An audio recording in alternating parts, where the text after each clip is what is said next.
From Deloitte's AI Institute, this is AI Ignition, a monthly chat about the human side of artificial intelligence with your host, Bina Amanoff. We'll take a deep dive into the past, present, and future of AI, machine learning, neural networks, and other cutting-edge technologies. Here's your host, Bina. Hello, my name is Bina Amanat. I am the Executive Director of the Deloitte AI Institute. And today on AI Ignition, we have Nick Thompson, Editor-in-Chief of Wired, a publication committed to figuring out how technology is changing the world. Welcome, Nick. It's great to have you on today's show. How are you doing? Thank you, Bina. I'm delighted to be here, and I'm doing as well as anybody during the corona apocalypse can, with 3 kids starting Zoom school right behind us. You'll probably hear from them during this conversation. So here we are. That's great to hear. I think it's, we're actually getting more family time, right? So on absolutely. The positive side, that's great. Yeah, there are real benefits to that. So I'm all for that. Mm-hmm. One of the questions that I've always been meaning to ask you is, can you share about the craziest story that you've ever written about at Wired? Yeah, I can happily do that. And in fact, there's one that jumps right to mind. So I've done a lot of crazy stories. One of my favorite crazy stories was trying to track down whether the Russians actually built a doomsday machine that was reactivated under Putin, and talking to Russian nuclear scientists and meeting with, secret, Russian scientists, and getting my wallet stolen when I went to Moscow and worked on it and having it returned with everything but the business cards. But that's not the craziest one. The craziest one was a story I did with a guy named Evan Ratliff. And it was in 2009. And we were both really interested in the question of what it takes to disappear digitally. It seemed like a lot of people were kind of going off the grid, maybe faking their deaths, trying to start a new life.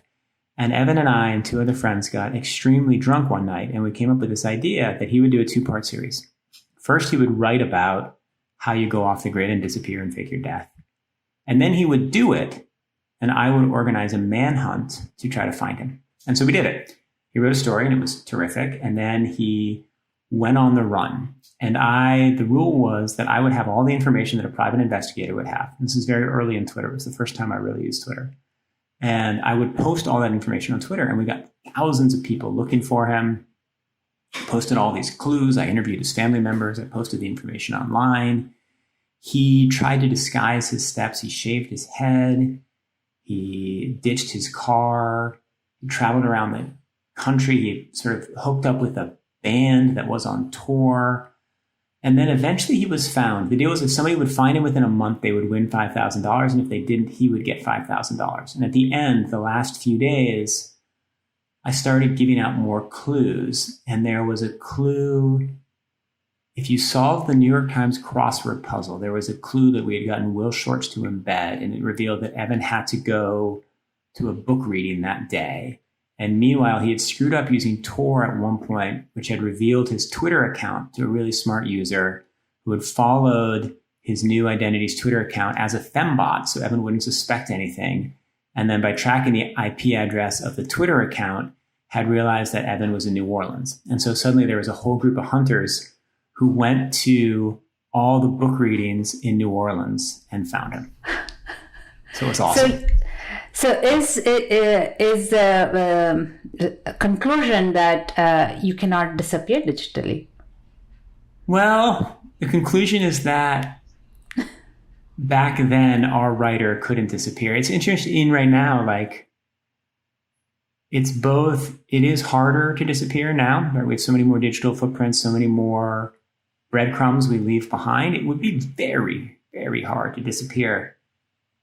But, you know, there are also tools for disguising, right? You know, I can set up a VPN in 2 seconds right now, which I couldn't back then. I can disguise my tracks in certain ways. In fact, let's try it. So, Bina, I want you to go on the run, and I'm going to try to find you. I think it's probably harder to disappear now than it was then, but it can be done. It can be done. Yeah.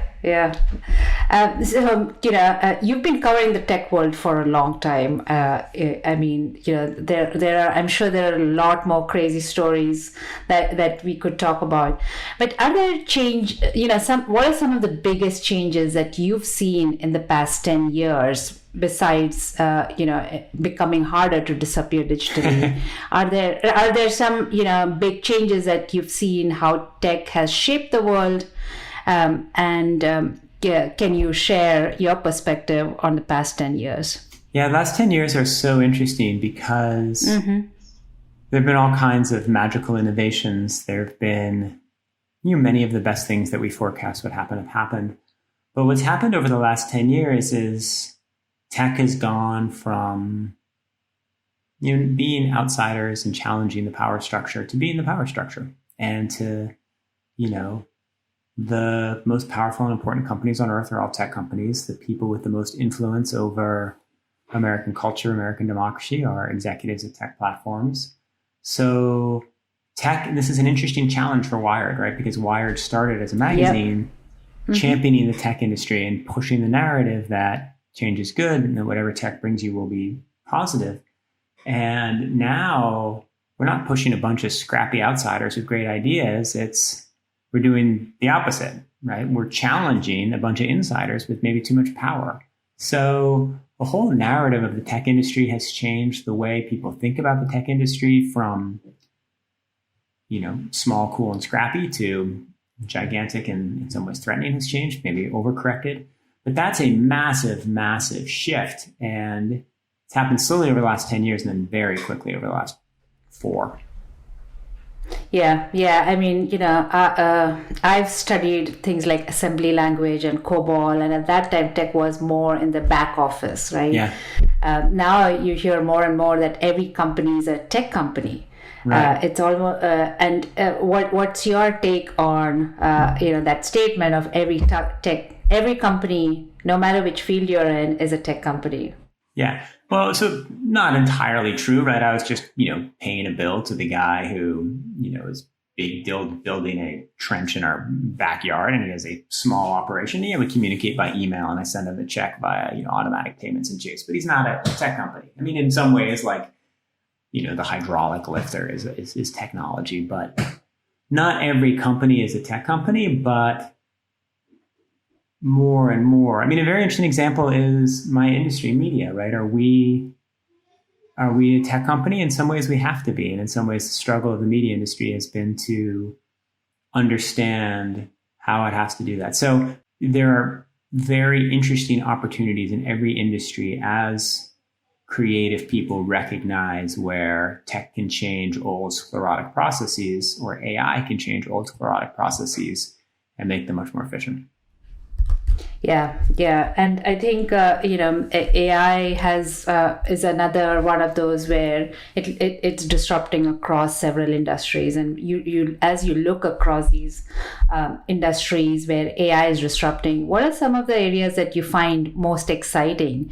Or think about, what are some of the areas that you didn't see happening or getting disrupted, but have gotten disrupted or have changed? Yeah, the most interesting to me right now is medicine. And of course, AI would disrupt medicine, but it's an area where technological change is surprisingly hard. And there's this interesting dynamic where medicine is the area where both change is most important and you could get the most benefits through big data analysis, right? You could really get everybody's health records, make them transportable, understandable, and do machine learning on them. The capacity to develop new drugs and make people healthier is profound, right? So sort of the potential net benefits to humankind of machine learning and medicine are massive. On the other hand, the potential privacy violations could not be higher either, right? So you have this tension between huge benefits to the group and huge risks to the individual. And so over time, the healthcare industry has been a little more resistant to innovation than I would have expected. And it's partly because of the privacy concerns. It's partly because it's a highly regulated area, which is highly risk averse. But then what happened is COVID, and people were afraid to go into the hospital, and everything shifted online. And the number of telemedicine claims has gone up 4,000% or whatever the number is. And the amount of innovation we're now seeing in medicine And the long-term effects of that, it's just astonishing. And you're going to start seeing telemedicine booming. You're going to see the invention of technologies that allow for at-home data gathering of a kind we've never had before, right? We'll be doing sonograms at home. You can already do stethoscopes at home. Like the things that will be built in medicine in the next few years, in part because of Corona and in part because of the innovation unleashed, are extraordinary. So I would say medicine, number one, education, probably number two, but a lot of areas with big, big change. What I've seen is also the fact that the core technology of AI is evolving, and then the applications of AI is growing, accelerating, and then there's the risks and consequences, right? Whether we talk about the ethics, privacy, security. So that's like three parallel streams, and each one is still evolving. None of it is mature on its own. This also raises that interesting point on, what's the new roles that get created. Just looking back 10 years, right? The roles, we hear a lot about jobs being taken away by AI, but we also see new roles that get created. My question to you would be, what is a role that you didn't see coming, or what you were surprised and, you're like, I didn't, I never imagined that a role like this would have existed 10 years from now? That's a good question. So I would say the thing that's been most interesting to me recently was a conversation I had with somebody who's, deep into this question. And I was pushing it. I was saying, so, where is AI really changing businesses in surprising ways? And the answer was, what we're learning is that most companies that hire AI researchers and just say, hey, we need an AI strategy. We've hired 3 people who know AI. We've put them on the data science team and they're over there in cubicle 9.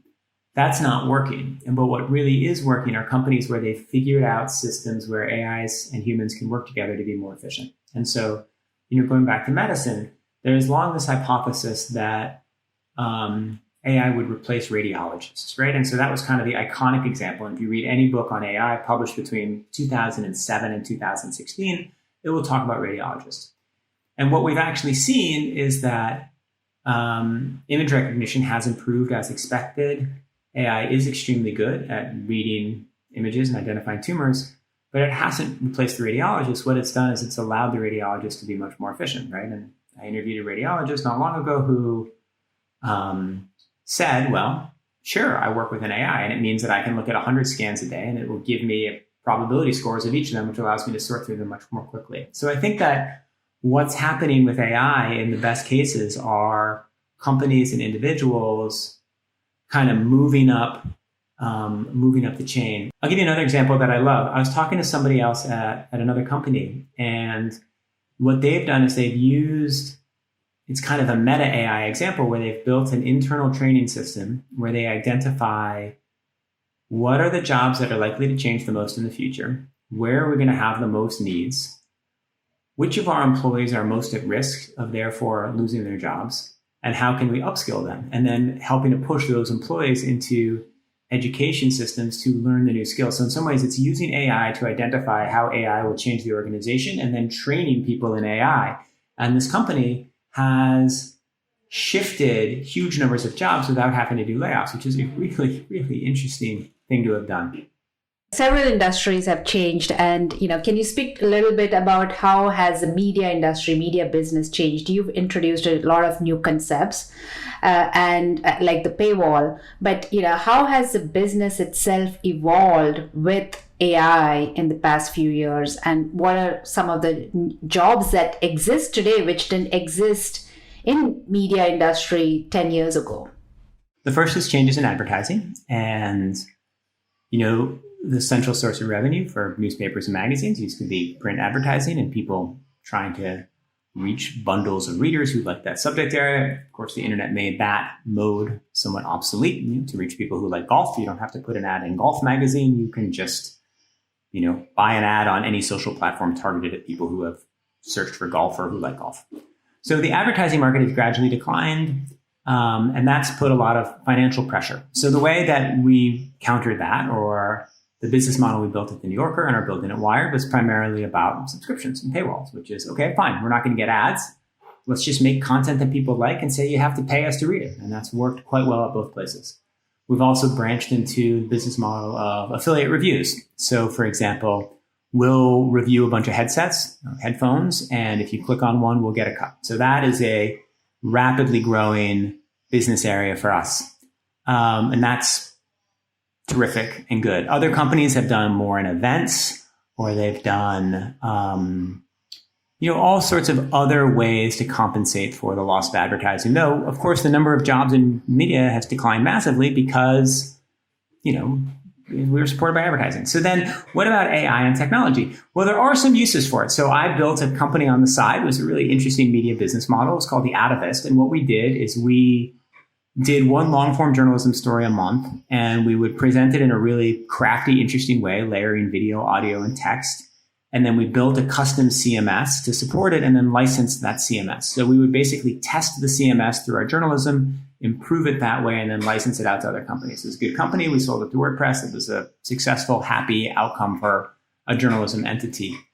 There are other companies that have done some AI, built some AI tools for image recognition, for sorting through headlines. But, at some point, AI will be used to help reporters. It'll be used to copy edit stories. It'll be used to fact check. It'll be used for legal review. It'll be used to make assignments. It'll be used to write stories. Right now, AI can write sports stories, but really nothing of complexity. And why is that? Is that because, there is a lack of the domain expertise and the AI specialists connecting? Is that, there needs to be some cross-pollination, the domain subject matter experts driving the needs, the demands from the AI experts to actually build that out? I think it's a couple of factors. So one reason why is because as revenue declines in journalism, the incentives of all the executives is not to let's research and build something new. It's let's hang on to, let's save as many jobs as we can, right? And you go through 10 rounds of budget cuts, then it's very hard to make an investment in something new because there's a perception that every new dollar spent on something means, one other person's job is lost. So because it is very hard to invest in the new in a declining industry, though, of course, that is where you most need to invest in the new. So that is a challenge. Another issue is the actual complexity of the type of AI that will be most beneficial in journalism. So AI is good at, image recognition. It's good at speech recognition. It's good at pattern finding. It's not good at writing. There's GPT-3 and there's some examples and some people have taken a crack at writing, but the nuances of language evade even the best AI right now. So that has slowed down AI in our field, right? There still could be AI used in, back office solutions and web hosting and all of that. But in the core of the work we do in journalism, I think AI's use is relatively limited. And you mentioned education briefly as one of the industries that we'll actually see a lot of traction with AI. And, with what we're going on to, with what the world is dealing with right now and remote education, what do you see some of the opportunities around education and even employee training, as you were speaking about earlier? What are some of the opportunities there? Oh, it's massive, right? If I were to start a new company, I think, I would certainly look in the field of education, right? Because the possibility of using AI to customize an education platform for a child, right? To, figure out, okay, we've looked at 1 million tests from 7th graders, and we've looked at your 7th grader's tests, and we've actually not only understood what his weaknesses are, but how to correct those weaknesses, and then how to tailor our teaching for his particular ambitions. Those are massive. And I haven't seen any of that, right? There's no sense, my kids go to a very good school in Brooklyn. There's no sense that there is a custom AI system tailoring their learning. And there should be, it should be an area where we have the data, we have the expertise. So I immensely look forward to the day when kids at school in America are, AI is running in the background to figure out how to help them get smarter and meet their goals. Yeah. What are some of the other industries where AI hasn't made an impact, but you think there is a huge opportunity there? So another one that I'm really interested in, and this is the most important one there is the Defense Department. So, there, the question is, like, to what degree will the Defense Department allow AI in the creation and programming of weapon systems? And it's an incredibly complicated question because you have two things that could not be more in tension, right? So number one is that military decisions have to be explainable, and they are of such grave stakes that we want humans to be involved. Like the notion that an AI system could be programmed to kill another human should make any human's stomach churn, right? As I say that sentence, it should make everybody uncomfortable. But then, in contrast to that, there's the fact that the faster a military system can respond, the more likely it is to win. And in fact, if there were a conflict between one country and another country, country A and country B, and country A used AI to make decisions and to target weapons, and country B did not, country A would win. And so by standing up for your principles and keeping AI out of decision-making loops, you would put your nation's military and therefore your nation's civilians at risk. So how do we balance that as we go forward? Do we allow AI program systems to make kill decisions? Do we allow AI program systems to launch defensive weapons? Would we ever allow an AI system to order a preemptive nuclear strike based on details that it had learned about an adversary's nuclear ambitions? So you can imagine all hell breaking loose because of this. It's at the very least something to watch.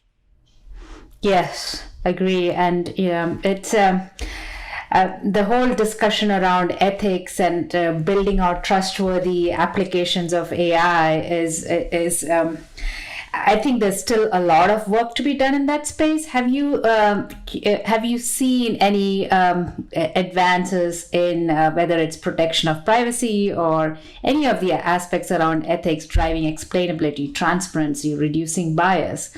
Are there any technologies or tools that have excited you in where they have actually, started making you feel that technology is promising to actually tackle those ethical challenges? Yeah, a great question. So what I've seen tons of progress in is in this conversation, right? Every company that now is advanced in AI has an ethics team, has an ethics consultant, and has ethics paradigms, right? And they have people thinking through how to avoid racial bias, how to avoid discriminatory outcomes, how to avoid, letting biased data sets influence decisions, right? And then you have people who not only are trying to avoid biases getting into the algorithms, but also who are examining the impact of the algorithms for differential outputs. So that is, and maybe it's clearest in the conversation about facial recognition, right? Where we have had, it is now a well-known fact. Anybody who follows tech knows that facial recognition has a harder time identifying Black people than it does white people. And it's unclear exactly how big the difference is, how frequent the errors are, but the notion that law enforcement would then use a racially biased system is anathema to more or less everybody, right? There's more or less universal agreement. And then there are examples of, the famous example of the Black man in Detroit who was arrested for a crime he didn't commit because the algorithm couldn't tell him from the actual criminal, right? And so there is consensus that is a substantial problem that has to be fixed if we're going to go forward with facial recognition. So that is an area with, I think, real progress. Now, what you don't want is you don't want to completely block technologies because there might be any sort of bias. What you want to do is build the technology so there's minimal bias, audit the results so that there's minimal bias, and do everything you can to find socially optimal outcomes. Because I think that you can have facial recognition system that is net beneficial. You just have to work really hard to build it right. Right. And I think a lot of it is also the context specific. Broader than facial recognition, if you look at image recognition, right, it might be in where you're using it on a manufacturing plant for safety, right? Being able to recognize those images and actually provide safety guidance or warnings. is super important. The other thing is also it comes to the fact that we don't really have clear regulations, or that stream itself is evolving, right? The third stream, the consequences, the risks, and how do you mitigate that? So I think it'll take a few time. Do you think as we evolve on the technology side, the risks and consequences can grow at the same pace, enable to continue to drive innovation, but with the guardrails? Yeah, and I think that's where we are, and I'm very heartened by it. One of the big changes, I've been in this job 4 years, is over those 4 years, as I've watched this closely, I would answer that question much more confidently now than I would have 4 years ago. And I feel like the number of people who are building those guardrails and aware of those guardrails is increasing by the day. So I think that the tech industry, went through a reckoning in 2016, 2017. It was a reckoning in 1,000 ways. It was a reckoning over privacy. It was a reckoning over consequences. It was a reckoning over democracy. It was a reckoning over attention and what tech is doing to our brains. There was an immense and interesting reckoning. But I now think that technology and the technology industry and every product manager in America is aware of this and thinking about this. Nick, you have a pulse on this space. What would be your advice to someone who wants to stay current on AI, besides reading Wired, of course, and following you on social media? What would you suggest for someone to stay current on AI? How to stay current in AI. So, Wired has a dedicated AI section where multiple reporters focused on the issue. So I'm glad to give it a shout out. I think that podcasts are a really terrific way to stay up to date on AI. There are all kinds of super interesting conversations that happen constantly. I like email newsletters. I like the OpenAI newsletter, Jeffrey Ding's newsletter about AI in China, I think is really quite good on a pressing topic.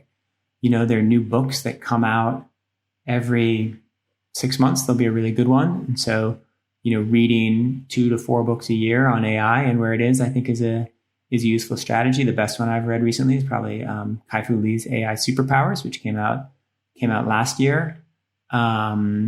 So yeah, it's a mix of books, podcasts, newsletters, and websites. Nick, how can people stay connected with you? Where can they follow you? Well, I do daily videos on what I think is the most interesting thing in tech, and I post those on, LinkedIn, where I'm Nicholas Thompson, and you can follow me there or connect with me there. I post them on Facebook, where I'm NX Thompson, Nicholas Thompson, and then I tweet all the time. I'm on Instagram, I'm on Strava, I'm on Periscope. I'm out there, but it's mostly just NX Thompson, and it's the same avatar because there's a Nicholas Thompson who's an ultimate fighter. There's one who's a golfer, but I'm the guy with glasses on a bridge. I have been watching your videos for several months now, and I really love it. So I would give a huge shout out to, that's one of the best ways to stay current on tech news. Just follow Nicholas's videos on LinkedIn. Oh, that's great. I'm delighted to hear you say that. It's interesting. I put a fair amount of effort into them. It's 3 minutes a day, but it's an important, my job as editor-in-chief of Wired is so bureaucratic, and there's so much of this and so much of that. But I am committed to this in part because I love it, in part because I get feedback from smart people every day, and in part because it's a way of forcing myself to stay inside the tech news, which I think is important. Nick, thanks again for being with us on the show, and I want to thank our audience for tuning into AI Ignition. Be sure to stay connected with the Deloitte AI Institute for more AI research and insights. Thank you. Thanks for tuning in to another episode. Check out our AI Ignition page on the Deloitte AI Institute website for full video and podcast episodes. And tune in next time for more thought-provoking conversations with AI leaders around the world. This podcast is produced by Deloitte. The views and opinions expressed by podcast speakers and guests are solely their own and do not reflect the opinions of Deloitte. This podcast provides general information only and is not intended to constitute advice or services of any kind. For additional information about Deloitte, go to deloitte.com/about.